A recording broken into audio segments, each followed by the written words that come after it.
Guys আজকে কুলসুমের অনেক দিনের একটা ইচ্ছা পূরণ করলাম, সাথে ওরে এত সুন্দর করে টুকটুকে বউ সাজায় নিয়ে ঘুরতে গেলাম অনেক সুন্দর একটা জায়গায়, প্লাস এত মজার মজার খাবার খাওয়াইলাম। তো ওর কি ইচ্ছা ছিল যেটা আমি পূরণ করলাম জানতে হলে কিন্তু তোমাদের ফুল ভিডিওটা দেখতে হবে। তো তোমরা ফুল ভিডিওটা দেখতে থাকো, আশা করি তোমাদের ভালো লাগবে। তার আগে বলো তো আজকে কুলসুমকে কেমন লাগতেছে? আমার কাছে তো একদম লাল টুকটুক বুড়ি লাগতেছে। আর কুলসুমের অনেক দিনের একটা ইচ্ছা ছিল, সেটা হইতেছে একদিন শাড়ি পরে ঘুরবে। আম্মুর শাড়ি দেখলে ও প্রায় পরতে চায়, কিন্তু আম্মুর শাড়ি তো ওর হবে না। তাই আমি আরভিয়া ড্রেস কালেকশন ফেসবুক পেজ থেকে ওর জন্য এই সুন্দর শাড়িটা অর্ডার করি, যেটা পরার পর মাশাআল্লাহ ওকে অনেক সুন্দর লাগতেছে। আর কুলসুমের চুলগুলা যেহেতু ছোট ছোট, তাই আজকে আমি ওর চুলগুলা এইভাবে বেঁধে দিছি। তো কেমন লাগতেছে অবশ্যই কিন্তু কমেন্ট করে জানাবা। আর তোমরা যারা বাচ্চাদের শাড়ি 3 পিস খুঁজতেছো, তারা কিন্তু চাইলে আরভিয়া ড্রেস কালেকশন ফেসবুক পেজ থেকে ঘুরে আসতে পারো। তাদের এখানে কিন্তু বাচ্চাদের অনেক সুন্দর সুন্দর শাড়ি 3 পিস আছে। আমি কিন্তু তাদের পেজ লিঙ্কটা ক্যাপশনে দিয়ে রাখবো, চাইলে তোমরা সেখান থেকে ঘুরে আসতে পারো। আর আজকে আমরা দুপুরবেলা খাইতে গেছিলাম স্বদেশী রেস্টুরেন্টে। এখানকার খাবারগুলা কিন্তু মজাই, এর আগেও আমি এখানে খাইছি। খাবারগুলো মোটামুটি অনেক ভালো। তো মানুষের কত শখ থাকে তাই না? শখের বয়সে টাকা থাকে না, আর টাকা যখন থাকে তখন শখ থাকে না। তো কুলসুমের শখ ছিল যে ও শাড়ি পরে ঘুরবে, তাই আজকে ওর শখটাও পূরণ করে ফেললাম। আসলে শখ পূরণ হইলে অনেক ভালো লাগে, আর শখ পূরণ করতে না পারলে তখন আসলে মনে একটা আফসোস থেকে যায়। তো আম্মুর শাড়ি দেখলে ও শুধু পড়তে চাইতো। তো ওরে বলতাম যে তুই কিভাবে পড়বি, তুই তো ছোট মানুষ, তুই বড় হ। তারপর আম্মুর যা শাড়ি আছে অর্ধেক তোর আর অর্ধেক আমার। তো আমরা কি কি খাবার অর্ডার করছি সেটা কিন্তু তোমাদেরকে দেখাই দিলাম।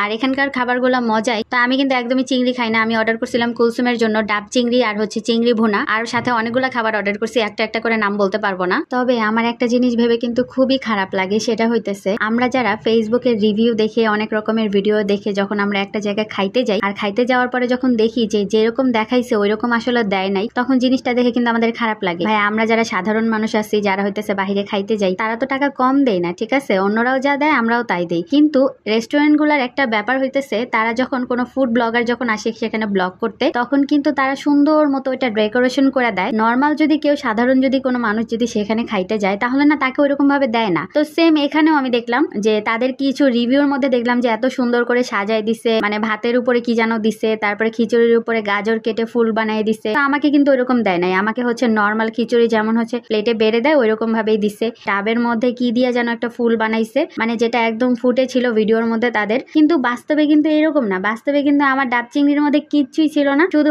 চিংড়ি ছিল আর মানে একটা চামিচ দেওয়া ছিল। শুধু ছবিতে আর ভিডিওতে যেরকম দেখাইছে বাস্তবে এরকম না। তবে হ্যাঁ, খাবারগুলো মজা। আর শুধু যে এটা এই জায়গায় হয় এমনটা না, কিছু কিছু রেস্টুরেন্টে এরকমই হয়। তাদের ওইখানে যখন কোনো ফুড ব্লগার যায়, তখন কিন্তু তারা সুন্দর করে ডেকোরেট করে দেয়। আর যখন সাধারণ মানুষ সেখানে খেতে যায়, তখন কিন্তু তাদেরকে ওইরকম সুন্দর করে সাজায় দেয় না। তো আপনারা যখন একজনকে সুন্দর করে খাওয়ায় সেটা রিভিউ শেয়ার করেন, ওইটা দেখে কিন্তু আরো 100 জন যায়, তখন তারা ওইরকম সেম না পাইলে কিন্তু তাদেরও মন ভেঙে যায়। তো দয়া করে এটা করবেন না। আপনারা সবাইকে যেটা দিবেন সেটাই দেখাবেন, কারণ আপনারা সুন্দর করে প্রেজেন্টেশন করতেছেন, বাট অ্যাকচুয়ালি ওইটা দিতেছেন না। তো আমি বলবো যে মেনু কার্ডে যেরকমই ছবি থাকতে পারে সাজায় আপনারা রাখতেই পারেন। আরেকজনকে খাওয়ায় ওইটা ভিডিও যখন দেখাইতেছেন ওইরকম কিন্তু বাস্তবে দিতেছেন না। তো এটা কখনো কেউ করবেন না প্লিজ। তাছাড়া কিন্তু এখানকার খাবার দাবার খুব মজাই ছিল, আর কুলসুম অনেক মজা করে খাইছে। আর আজকে প্রথমবার শাড়ি পরে কুলসুম খাইতেছে, যার কারণে শাড়ি পরে খাইতে গিয়ে পুরা শাড়ি মাখাই ফেলছে। শেষে তো মাথা দিয়ে পুরা মনে করো গোসল করে ফেলছে। কি একটা অবস্থা।